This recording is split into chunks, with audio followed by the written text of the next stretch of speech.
breaking news now out of Sudan, where the country's transitional government has agreed to hand over former President Omar al-Bashir to the International Criminal Court. He faces charges of genocide, war crimes and crimes against humanity over the conflict in Darfur. Bashir was ousted in April after months of nationwide demonstrations.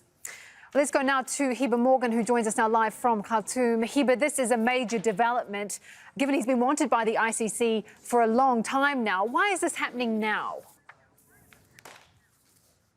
Well, what's happening at the moment is that the Sudanese transitional government is in talks with various armed groups in the South Sudanese capital, Juba.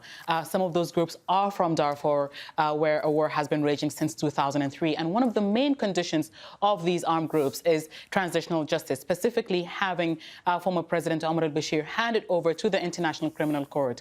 Now, what the Sudanese government announced just under an hour ago is that they have agreed with the Darfuri armed groups that they will hand over the former president and others who also had arrest warrants issued against them to the International Criminal Court. They say this is part of achieving transitional justice. And they've also said that there will be a hybrid court that will be established to make sure that various other crimes that were committed, not just in Darfur, but other regions in Sudan, are also tried for and those criminals held to account.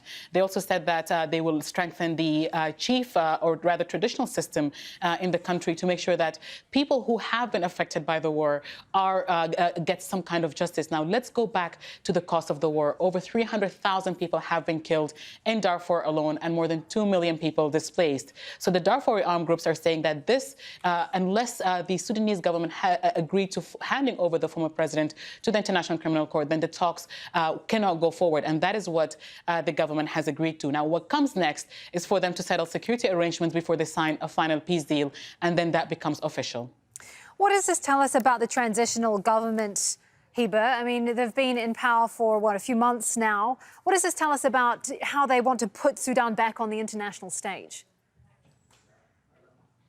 Well, it seems that from what we heard from the transitional government and from the armed groups, they say that they are very keen to try to achieve peace, to make sure that there is some kind of stability. The conflicts in the various parts of the country is the reason why Sudan's economy has been deteriorating. And they say the core solution to try to restore the country's economy once again is to try to bring stability. So it looks like what they're trying to do right now is more of an internal issue, to try to make sure that they don't have any more interference and that there is no instability, especially since, as you say, the transitional government isn't that old. It was just formed in August last year after months of political turmoil and after months of talks between the protest movement known as the Forces of Freedom and Change Coalition and the Transitional Military Council that ousted former President Omar al-Bashir. Now, they've previously also said that this is not their case, that handing over the former president to the International Criminal Court is not up to them, but up to an elected government. But it looks like that the talks between the armed groups and the government